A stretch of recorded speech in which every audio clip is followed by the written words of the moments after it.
नमस्कार किसान साथियों, स्वागत है आपका किसान एकड़ यूट्यूब चैनल पर। किसान साथियों, आज हम बात करने वाले हैं दो ऐसी वैरायटियों के बारे में जिनको लगाकर आप अच्छा उत्पादन ले सकते हैं। ये कौन सी वैरायटियां हैं और इनमें क्या क्या अंतर हैं, क्या क्या इनकी विशेषता हैं, उनके बारे में हम बात करते हैं। तो किसान साथियों, ये जो दो वैरायटियां हैं बहुत शानदार वैरायटियां हैं और बहुत अच्छा उत्पादन किसानों को दे रही है। आप भी इन वैरायटियों को लगा के अच्छा उत्पादन ले सकते हैं। बात करते हैं इनकी विशेषताओं के बारे में, और ये जो दो वैरायटियों पर हम बात करने वाले हैं इनमें क्या क्या अंतर है, कौन कौन से इनकी जो विशेषता है वो सबसे अलग है, जिनके कारण ये उत्पादन देने में इतनी अच्छी वैरायटी सिद्ध हुई है।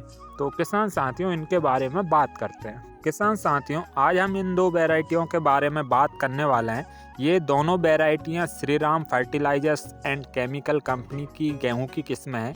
और ये जो दोनों गेहूं की किस्में हैं ये नई वैरायटियां हैं, कंपनी ने 2022-23 में लॉन्च की हैं और अच्छा उत्पादन दे रही है। ये कौन सी वैरायटियां हैं? तो किसान साथियों, सबसे पहले हमने जो वैरायटी चयन की है वो है श्रीराम कंपनी की 1SR14। और उसके जो दूसरी वैरायटी हमने चयन की है वो है श्रीराम 5SR05।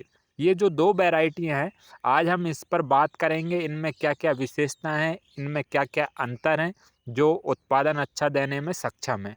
तो किसान साथियों, जैसे कि अगर हम इनकी बुआई के समय की बात करते हैं तो किसान साथियों, ये दोनों वैरायटियाँ अगेती वैरायटियाँ हैं और मध्यम समय अवधि वाली भी वैरायटियाँ हैं। अगर आप इसकी समय से बिजाई करते हैं तो आप इसकी जो बुआई है वो 15 अक्टूबर से लेके 25 नवंबर तक कर सकते हैं। और 5SR05 की भी बुआई आप 15 अक्टूबर से लेके 25 नवंबर तक कर सकते हैं, अगर आप समय से बिजाई करते हैं तो। किसान साथियों, अगर हम बीज दर की बात करते हैं तो आप इन दोनों वैरायटियों का जो बीज दर है वो 40 किलोग्राम प्रति एकड़ के हिसाब से रख सकते हैं, जो कंपनी भी कहती है। और 40 किलोग्राम बीज पर्याप्त होता है 1 एकड़ के लिए, अगर आप अंगेती बिजाई करते हो तो। समय से बिजाई कर रहे हो तो पर्याप्त होता है 40 किलोग्राम बीज 1 एकड़ के लिए। किसान साथियों, अगर हम इन दोनों जो वैरायटियां हैं इनके अगर दानों की बात करते हैं तो दोनों जो वैरायटी हैं इनके दाने हार्ड होते हैं, वजनदार होते हैं, चमकीले होते हैं, सुनहरे कलर के होते हैं और बहुत ही आकर्षक होते हैं। तो दाने दोनों वैरायटियों के बहुत शानदार और वजनदार होते हैं, जिससे कि आपको मार्केट में रेट भी अच्छा मिलता है। किसान साथियों, अगर हम दोनों किस्मों के पौधे की बात करते हैं तो श्रीराम 1SR जो 14 वैरायटी है इसके जो पौधे होते हैं वो 95 से 100 सेंटीमीटर हाइट वाले होते हैं। और 5SR05 के जो पौधे होते हैं वो 90 सेंटीमीटर हाइट के होते हैं। तो SR14 जो वैरायटी है वो थोड़ी ज़्यादा हाइट वाली है और 5SR05 जो वैरायटी है वो कम हाइट वाली वैरायटी है। तो इस चीज़ का आप ज़रूर ध्यान रखें कि कौन सी वैरायटी ज़्यादा हाइट लेती है, कौन सी कम लेती है, क्योंकि जो ज़्यादा हाइट लेती है उसमें गिरने की समस्या ज़्यादा आती है। लेकिन एक चीज़ है इन दोनों में जो वैरायटियों में, वो ये है कि इनका जो तना होता है वो मोटा होता है, जिसके कारण ये दोनों वैरायटियाँ गिरती नहीं है, चाहे हवा तेज हो या पानी का मौसम हो। जब फसल पककर तैयार होती है दोनों जो वैरायटियाँ उनमें अभी तक गिरने की समस्या नहीं देखी गई है। किसान साथियों, अगर हम इनकी बाली में दानों की संख्या की बात करते हैं तो दोनों जो किस्म है इनमें दाने अच्छे पाए जाते हैं, 60 से लेकर 70 दाने प्रत्येक बाली में आपको देखने को मिलेंगे। और ये दोनों वैरायटियों में आपको आसानी से इतने दाने मिल जाते हैं। किसान साथियों, अगर हम कल्लों की संख्या की बात करते हैं तो दोनों वैरायटियाँ जो है बहुत ही अच्छे कल्ले करती है। आपको इसमें 18 से लेके 20 कल्ले प्रत्येक पौधे से मिल जाएंगे।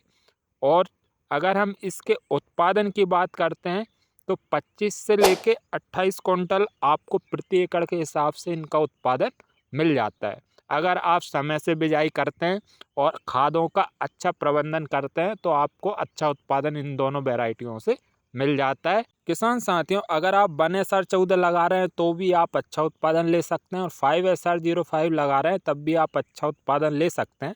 लेकिन 5SR05 हाई यील्ड पोटेंशियल वाली वैरायटी है। आप खाद का अच्छा प्रबंधन करते हैं तो आप इससे भी अधिक इसका उत्पादन निकाल सकते हैं, 1-2 क्विंटल भी आप अधिक इससे उत्पादन ले सकते हैं। किसान साथियों, हम ड्यूरेशन की बात करते हैं इन दोनों वैरायटियों की, तो जो 1SR14 वैरायटी है, ये 100 से 115 दिन की वैरायटी है। और 5SR05 जो वैरायटी है वो 125 से लेके 135 दिन की वैरायटी है। 5SR05 थोड़ी लंबी वैरायटी है और SR14 कम दिनों की वैरायटी है। तो इस चीज़ का भी आप ध्यान रखें कि कौन सी वैरायटी पकने में ज़्यादा समय लेती है, कौन सी वैरायटी पकने में कम समय लेती है। और किसान साथियों, किस एरिया में आप इन दोनों वैरायटियों को लगा सकते हैं? तो किसान साथियों, अगर आप मध्य प्रदेश में इस किस्म को लगा रहे हैं तो आपके लिए बहुत ही अच्छी किस्में हैं दोनों वैरायटियाँ। और अगर आप हरियाणा, पंजाब, राजस्थान, छत्तीसगढ़ इन क्षेत्रों में अगर इसकी बिजाई कर रहे हैं तो ये एरिया भी बहुत शानदार है इस किस्मों को लगाने के लिए। ये दोनों वैरायटी इन सभी एरियाओं के लिए सूटेबल किस्म है, बल्कि ये पूरे भारत में सूटेबल किस्म है। किसान साथियों, जो 5SR05 जो किस्म है ये तापमान सहनशील वैरायटी है। अगर आपकी फसल जब पकने की अवस्था पर आती है उस समय अगर तापमान बढ़ता है या कम होता है तो ये फसल तापमान का जो उतार चढ़ाव है उसको सहन कर सकती है, अधिक तापमान को सहन कर सकती है, जिससे पकते समय फसल का उत्पादन पर कोई प्रभाव नहीं पड़ता है। आपकी जो फसल है वो बहुत शानदार उत्पादन निकाल कर देती है। तो किसान साथियों, इसमें सबसे अच्छी जो वैरायटी है उत्पादन की दृष्टि से और किसानों के बीच में बहुत ज़्यादा डिमांड है वो 5SR05 है, क्योंकि इसकी जो खूबियाँ हैं, उत्पादन है बहुत शानदार है।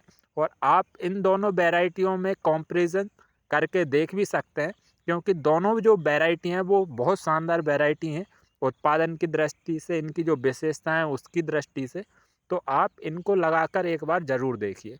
किसान साथियों, अगर आपको जानकारी अच्छी लगी हो तो चैनल को सब्सक्राइब ज़रूर करें। धन्यवाद।